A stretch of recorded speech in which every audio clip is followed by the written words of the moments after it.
ঈদ মানেই পরিবার, ঈদ মানেই ঘরমুখো ভিড়। রাজধানী ছেড়ে গ্রামের পথে ছুটে যাচ্ছেন হাজার হাজার মানুষ। আর সেই ভিড়ে নদীমাতৃক বাংলাদেশের দক্ষিণাঞ্চলের মানুষের নিরাপদ যাত্রার জন্য প্রস্তুত হচ্ছে Sadarghat launch terminal.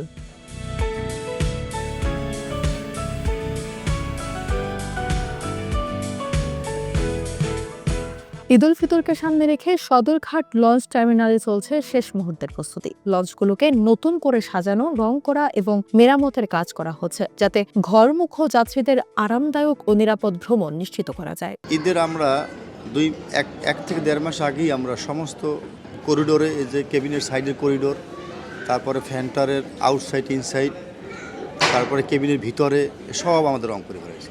Launch company রং করাইতে আছে। এতদিন ডগে ছিলাম, ডগের থেকে আসছি আজকে রং করাই মালিক নিয়ে আসছে। ধোয়া মোছা সব আজকে সকালবেলা করছে।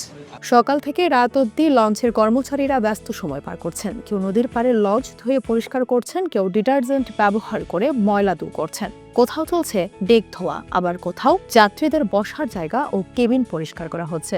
এখন ঈদের কারণে লঞ্চ যেন একটু সৌন্দর্য দেখায়, এই জন্য আমরা একটু লঞ্চটাকে রং টং করে আনছি বাড়ির থেকে, ডগের থেকে। আর ঈদের সময় এখন তো আর আগের মতন ঈদে এখন জমজট হয় না, তেমন লোক দেখা যায় না আগের মতো।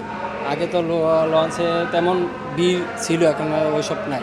যে কোনো একটা মালিক প্রতিষ্ঠানে থাকে যে ঈদের সময় লোক হয়, যে মোটামুটি কিছু হয়, ওদের নিয়ে একটু লসের যে ড্যামেজটা থাকে ওটা একটু পূর্ণ করে এতটুকু। অনেক লঞ্চ মালিকও ঈদের মৌসুমকে দেখেন বাড়তি আয়ের সুযোগ হিসেবে। সারা বছর লোকসানের মধ্যে চলা লঞ্চগুলো এবার যাত্রী বাড়ায় ক্ষতি কিছুটা হলেও পুষিয়ে নিতে পারবে। তাই আগে থেকেই লঞ্চগুলোকে যাত্রী পরিবহনের উপযোগী করে রাখা হচ্ছে। আমরা ঈদের কেবিন 13 তারিখ থেকে শুরু করছি। 13, 14 তারিখ আমাদের পারাবাদ, 18, 15 তারিখ পারাবাদ, 12, এবার একদিন পর পর হয় 12 থাকবে, নাহলে 18 থাকবে। আমাদের যে ভাড়া, ওই সীমিত ভাড়াই এখন নিতে আছি, সরকারি রেটের থেকে আরও কম। সরকারি কেবিন রেটে হলো সিঙ্গেল কেবিন 1700 টাকা এবং ডাবল হলো 3400 টাকা। আমরা নিতে আছি সিঙ্গেল 1200 টাকা, ডাবল 2400 টাকা। আর যদি তেলের দাম বাড়ে তাহলে আরও ভাড়া বাড়তে পারে। ঢাকা বরিশাল সহ বিভিন্ন রুটে ঈদ যাত্রার প্রথম লঞ্চ চলাচল শুরু হবে আগামী 15 তারিখ থেকে। অগ্রিম টিকিট বিক্রি শুরু হওয়ার যাত্রীরা আগে ভাগেই টিকিট সংগ্রহ করছেন।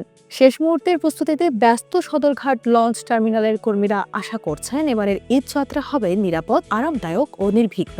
যাত্রীরা যাতে স্বস্তি ও আনন্দের সঙ্গে ঘরে ফিরতে পারেন, তার জন্য চলছে নিরবিচ্ছিন্ন প্রস্তুতি।